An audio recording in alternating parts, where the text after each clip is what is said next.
မင်္ဂလာပါရှင်ထောပတ်ဒီကိတ်လေးလုပ်ပြပေးပါမယ်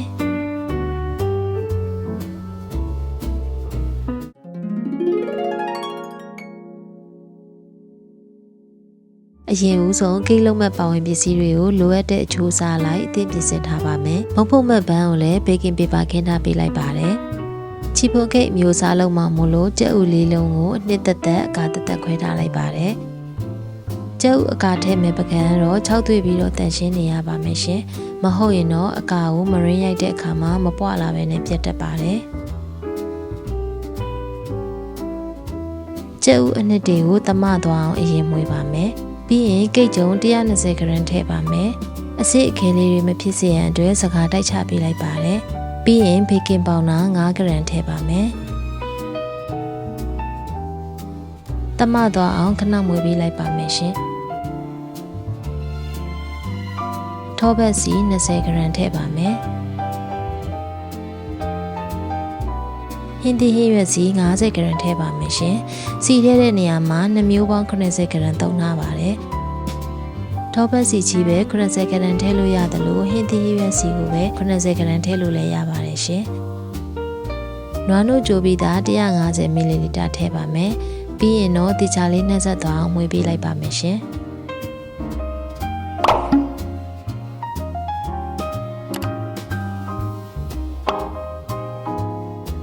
ကျုပ်အကားထဲကိုအိုင်ဇင်ရှုကာ50 gr ထည့်ပါမယ်ရိုးရိုးတကြားကိုထည့်လဲရပါတယ်နော်အိုင်ဇင်ရှုကာကကြတော့ကျုပ်အကာကိုပွားအောင်ရိုက်တဲ့နေရာမှာပို့ပြီးအပွားမြန်အောင်မလို့သူ့ကိုပဲအမြဲသုံးဖြစ်ပါတယ်တတာအမုံ6 gr ထည့်ပါမယ်တတာအမုတ်အစားသမယာရေးသို့မဟုတ်ရှလကာရေးအသုံးပြုလို့လည်းရပါတယ်ရှင်ပြီးရင်တော့ဟမ်မစ်ဇာနဲ့ပွာလာအောင်မွေးပေးလိုက်ပါတယ်ကျုပ်အကားလေးပွာလာပြီဆိုရင်တော့ခုနကမွေထားတဲ့ကျုပ်အနှစ်တွေကို3ပုံတစ်ပုံအရင်ရုံးမွေပါမယ်နှမ်းဆက်အောင်မွေပြီးသွားပြီဆိုရင်တော့2မျိုးရောလိုက်ပါမယ်ရှင်ဒီစစ်မှာတော့ဂယူးဆိုင်ပြီးမွေပေးရပါမယ်အရန်ကြီးရုံးမွေလို့လည်းမရပါဘူးအခုလိုမျိုးလေးအပေါ်ကနေအောက်ကိုညင်ညင်တတလေးပဲမှွေပေးရပါမယ်ရှင်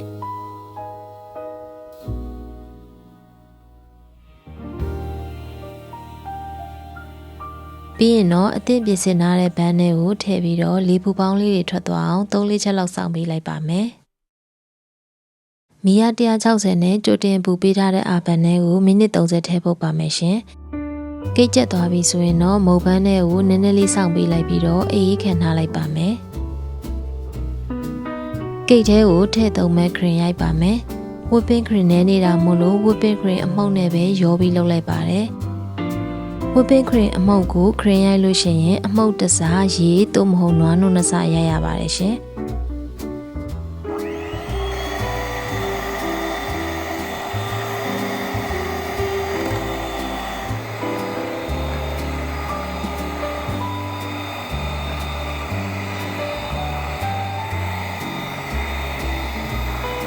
ခဏအကြာမှာတော့ခရင်ဖြစ်လာပြီးတော့ပွားနေပြီဆိုရပါပြီထောပတ်သီးတွေကိုခွာပြီးတော့ခရင်နဲ့ရောဖို့အတွက်ရဲ့ဗန်းမွေးပုံဖို့အတွက်ရဲ့လုပ်ပါမယ်ရှင်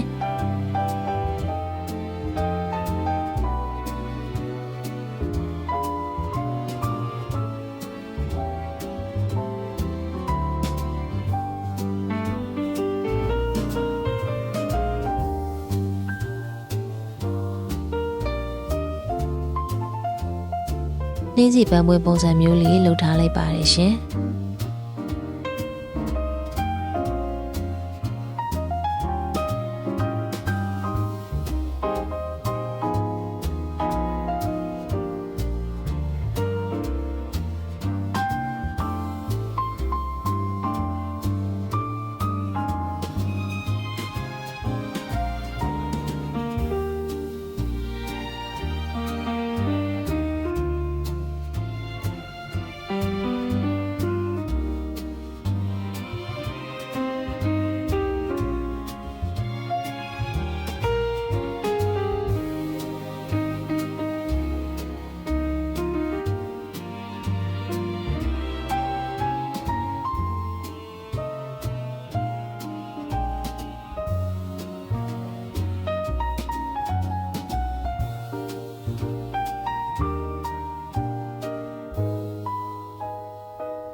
ခရင်နဲ့ရောဖို့အတွက်ထောပတ်သီးတွေကိုကျဉ်ညက်သွားအောင်ခြေထားပေးလိုက်ပါမယ်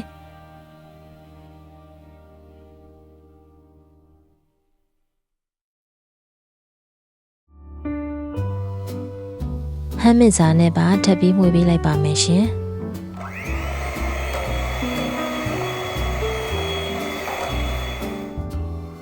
ခရင်နဲ့ထပ်ရောပြီးတော့တမသွားအောင်ထပ်မှွေပေးလိုက်ပါမယ်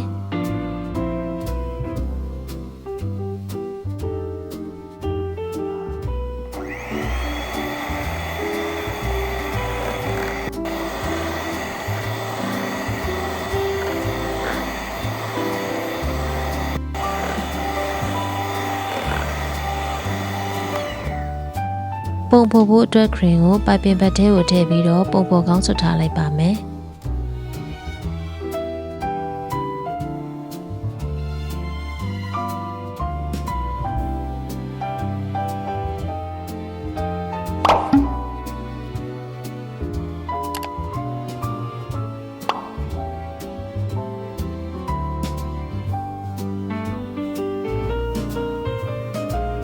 ကိတ်ရဲ့ဘေးသားအယောင်ရည်လေးတွေကိုလှီးထုတ်လိုက်ပါမယ်။ကိတ်အထူကြီးမစားချင်တာမို့လို့ခပ်ပါးပါးလေးပဲလုပ်ထားပါတယ်ရှင်။ကိုကကိတ်သားထူထူလို့ချင်နေဆိုရင်တော့အချိုးစားထပ်တိုးပြီးလုပ်လို့ရပါတယ်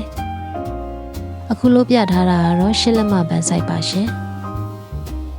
။ကိတ်ကိုနှစ်လွှာပိုင်းလိုက်ပါမယ်။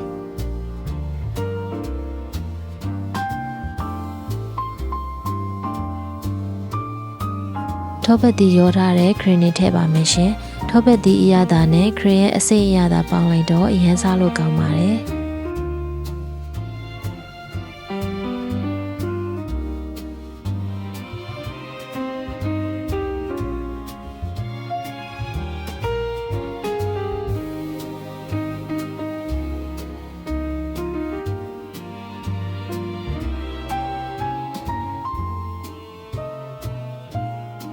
ပြီးရင်တော့ကိတ်ရဲ့အပေါ်တလွားကိုထပ်အုပ်ပြီးတော့ဘေးဘက်တွေကိုခရင်လိုက်တုပ်ပေးလိုက်ပါမယ်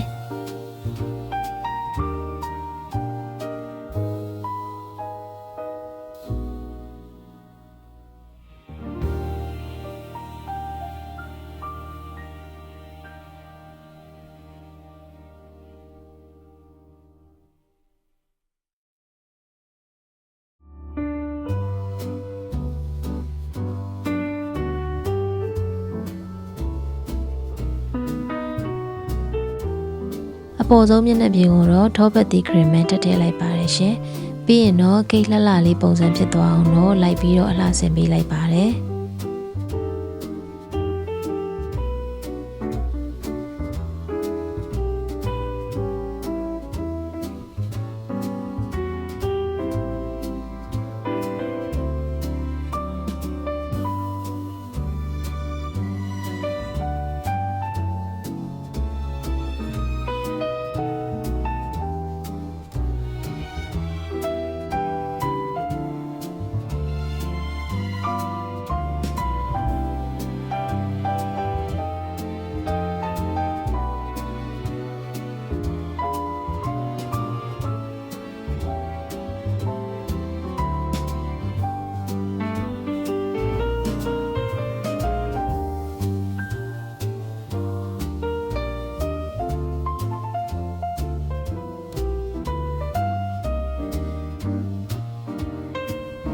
အခုဆိုရင်တော့ထောပတ်တီအရသာစိတ်စိတ်လေးနဲ့ကိတ်မုံလေးစားလို့ရပါပြီရှင်။